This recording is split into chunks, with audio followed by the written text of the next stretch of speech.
Welcome back to the I Don't Want a Divorce podcast. Today's topic, what abuse looks like, sounds like, and feels like.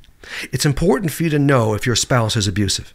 I do many phone advice sessions with ladies who want to know if their spouses are emotional abusers, and frankly, some men too. Important to nail that down because it's a totally different approach. If you've got an abuser, okay, the Enough is Enough book and the 20 Lies book are the way to go. But if you don't have an abusive spouse, there's a different approach I'll recommend with a whole different book, maybe several books. If you want to talk to me about your abusive partner or any other marital crisis, use my phone advice service. Many are doing this. It's explained on my website, davideclarkephd.com, Clarke with an E. Also on my website, you'll find all my resources for marital crisis. You name the marital crisis. I don't care what it is. I've got a book for it. A specific, clear, practical, biblical plan for it. And if you want to help us help others in marital crisis, subscribe to this podcast and leave a rating and a review on Apple Podcasts. Okay, now, today's podcast. What abuse looks like, sounds like, and feels like. And this is the actual words of those who are being abused. What's it like sharing a home with an abuser?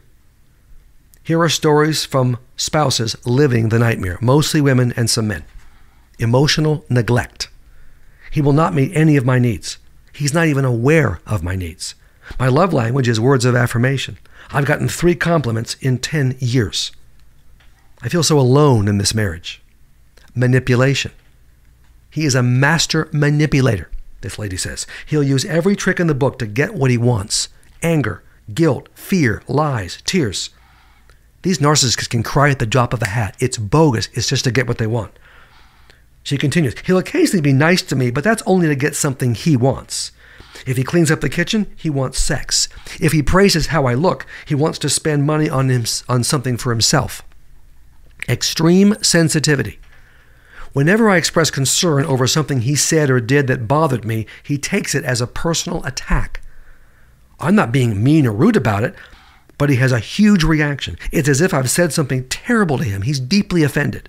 I've learned to keep my concerns to myself. That's exactly what happens. When you get that kind of vicious response, you just stop bringing things up. Well, you can't build a marriage that way. World-class selfishness. Abusers are narcissists, believe me.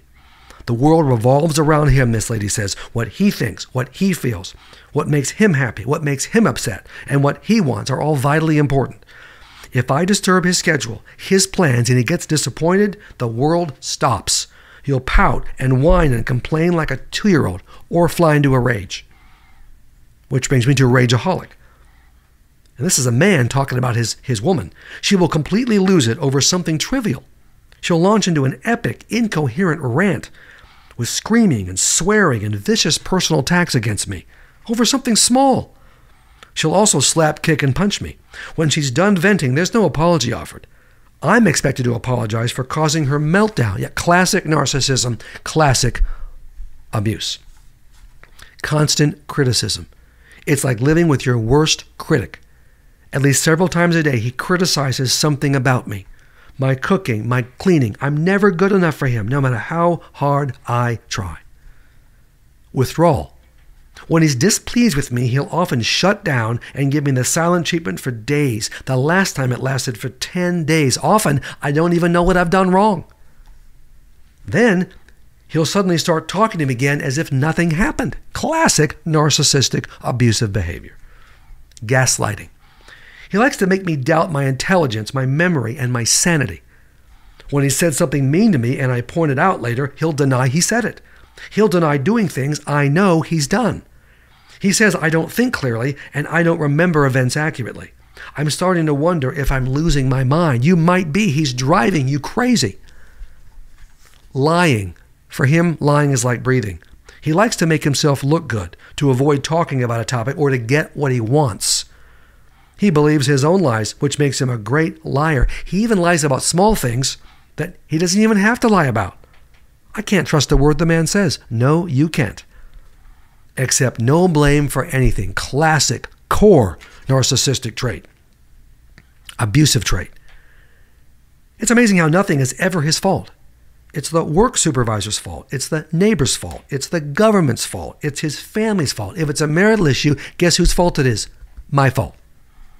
Control. He has to be in control of everything. The money, the budget, parenting, which friends we hang out with, which friends I hang out with, how often I can see my family, and that's not much, which church we attend and how involved we are at the church, the cars we buy, the home projects we do. Since I'm not allowed to make any decisions, I'm not sure what purpose I'm serving in this marriage. Yeah, exactly. You have no say.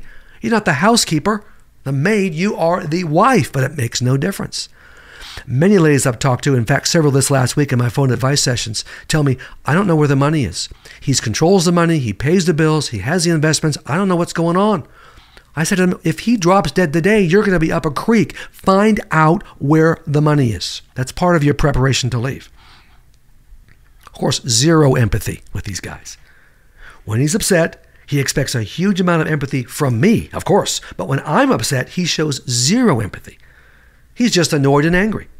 He tells me all the time I have no right to my feelings and I have no reason to be upset. Of course not. And of course, no talking about difficult topics. You can't have a marriage if you can't talk about everything at any time. This lady says he refuses to talk about any difficult, sensitive topic. When I bring up a topic he doesn't want to discuss, he'll instantly get angry and defensive. He'll say he won't talk about it and he'll walk away. It's incredibly frustrating to have all my feelings bottled up inside because he won't listen to me. And by the way, that's going to start doing damage to you physically.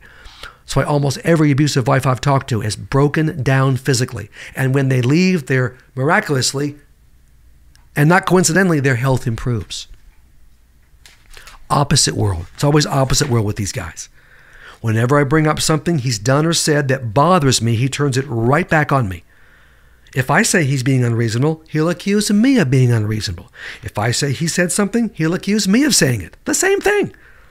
If I say he's controlling, he'll say, I'm controlling. It's like living with a human backbone. Everything comes back on me. Poisoning the children. Here's a particularly nasty part of living with an abuser. For years, he has undermined me with our children. He goes behind my back and lets them do things I have said they can't do. When I get upset, he tells the kids that I'm unstable and way too emotional. Since he makes all the decisions, the kids don't even bother asking me anymore. When the kids disobey and disrespect me, he says nothing to them. I wonder what else he's telling them about me when I'm not around. Yeah, you should wonder that. Your abuser will spend years turning your own children against you. I've talked to many moms whose adult kids won't even talk to them, but they will talk to the abuser. They've sided with him. You don't get to see the grandkids much. He does. That's what happens when you stay too long. Addicted. Another classic scenario for the abusive spouse. My spouse is addicted to, and you fill in the blank. Sex, alcohol, drugs, gambling, work. He denies the addiction, well, of course he does, and lies about the addiction. If he ever slips and admits he has an addiction, he blames me for it. It's been years now, and other than the occasional half-hearted effort to work on it, checking the dumb box, he shows no signs of stopping. That's because he's not going to stop. He likes whatever he's doing. Now, do any of these scenarios ring bells for you? I'll bet you can relate to a number of them, and there's more that I didn't cover. You have to get the book and read the book to read it all, but I've given you a pretty good cross-section. Most abusers fall into more than one of these categories. Now, for a full description of abuse, read the introduction and the first 5 chapters of Enough is Enough. Okay? A step-by-step plan to leave an abusive relationship with God's help. It will nail down exactly if you're living with an abuser or if you are not. Now, next week's podcast, I'm going to start with lie number 1. So you can look forward to that.